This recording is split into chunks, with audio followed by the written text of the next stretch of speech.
A'udzu billahi minasyaitonir rajim. Bismillahirrahmanirrahim. Alhamdulillahi rabbil alamin. Wassalatu wassalamu ala asyrafil anbiya'i wal mursalin sayyidina wa nabiyyina Muhammadin nabiyil amin wa ala alihi wa sahbihi ajma'in.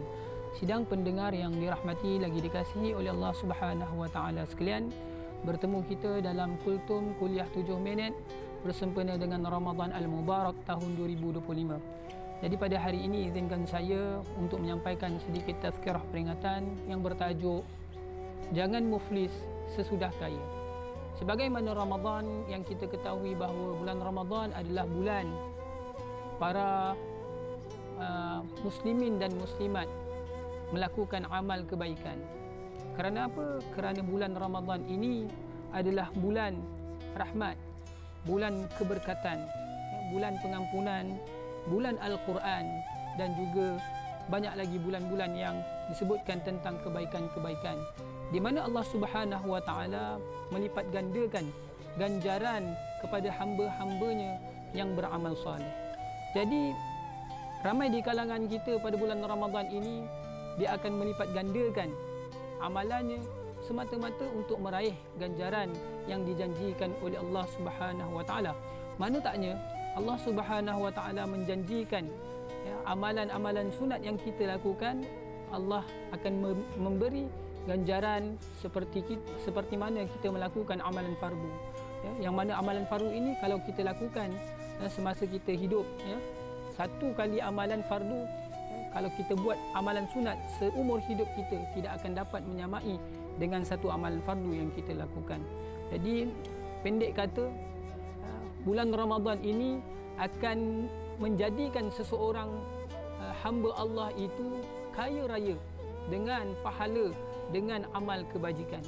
Jadi tuan-tuan muslimin, muslimat yang dirahmati Allah Subhanahu wa taala sekalian, bila mana seseorang itu dah kaya, janganlah kita jadikan kita ini sebagai seorang yang muflis.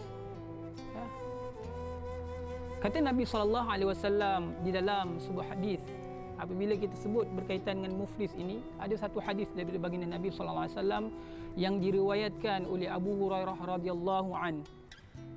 Nabi SAW bertanya, At-tadaru manil muflis? Nabi bertanya kepada para sahabat, adakah kalian tahu siapakah yang dikatakan sebagai muflis? Maka para sahabat menjawab, qalu al-muflisu fina ya Rasulullah. Muflis itu pada pandangan kami wahai Rasulullah, man la lahu dirhama wala dinara wala mata'. Para sahabat menjawab sabda Nabi, mengatakan bahawa muflis itu pada pandangan kami wahai Rasulullah adalah orang yang tidak mempunyai dirham, tidak mempunyai dinar, dan tidak mempunyai harta benda. Qala, maka Nabi SAW menjawab pertanyaan yang ditanyakan kepada para sahabat tadi. Al-muflisu min ummati yaumal qiyamah. Orang yang muflis daripada kalangan umatku pada hari kiamat. Man ya'ti bi salatin wa siyamin wa zakatin. Orang yang datang, orang yang muflis daripada kalangan umatku pada hari kiamat, mereka ini datang dengan pahala solat, datang dengan pahala puasa, datang dengan membawa pahala zakat. Akan tetapi mereka ini juga, kata Nabi SAW, wa ya'ti qad syatama irda hadha. Mereka datang juga dengan membawa dosa mencela orang lain. Wa qazafa hadha, dosa menuduh orang itu. Wa akala mala hadha, dosa memakan harta orang itu.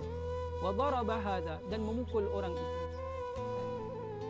Fayaq'adu fayaqtassu hadha min hasanatihi, maka diberikan kepada orang tersebut kebaikan yang telah dilakukannya. Wa hadha min hasanati, dan kepada orang ini daripada pahala-pahala daripada kebaikan yang telah dilakukannya.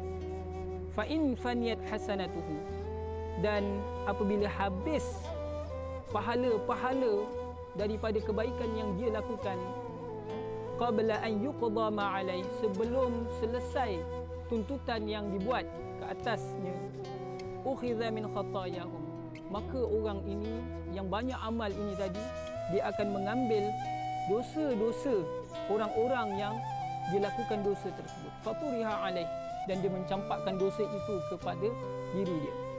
Summa turiha finnar, kemudian dia dicampakkan ke dalam neraka. Hadis Musnad Ahmad, hadis nombor 8062, status sahih. Jadi muslimin muslimat yang dirahmati Allah Subhanahu wa taala sekalian, dalam bulan Ramadan kita telah melakukan banyak amal. Solat fardunya, solat sunatnya, dengan pahala bertadarusnya, dengan pahala infaknya, ya. Janganlah kita mufliskan diri kita dengan melakukan 4 perkara sebagaimana yang disebutkan dalam hadis tadi. Apa dia 4 perkara tersebut? Iaitu yang pertama sekali, qad syatama irda hadha, dosa mencela orang, kan? Ya. Janganlah kita mencela orang lain. Kerana apa? Dosa mencela orang ini akan menyebabkan kita berjumpa balik dengan orang itu di hari kiamat, di hari akhirat. Kemudian kita akan memberi pahala kita kepada dia. Apa lagi? Yang kedua adalah wa qadhafa hadha, menuduh orang. Dalam surah Al-Isra, Allah Subhanahu wa taala berfirman, wala taqfu ma laysa laka bihi 'ilm. Jangan kamu mengikuti sesuatu yang kamu tidak ada pengetahuan tentang. Dan jangan kita tuduh. Wa akala mala hadha, kita makan daripada harta orang-orang lain secara batil, mencuri, merompak, dan juga wadaraba hadha, dan kita memukul orang itu. Jangan kita berlaku zalim kepada orang. Kerana apa? Kerana di akhir akhirat nanti kita akan bertemu dengan orang tersebut dan kita akan memberikan pahala-pahala yang kita telah lakukan yang banyak menggunung ini kepada mereka. Jangan kita, pesanan daripada baginda Nabi, jangan kita mufliskan diri kita setelah kita kaya. Wallahu alam. Assalamualaikum warahmatullahi wabarakatuh.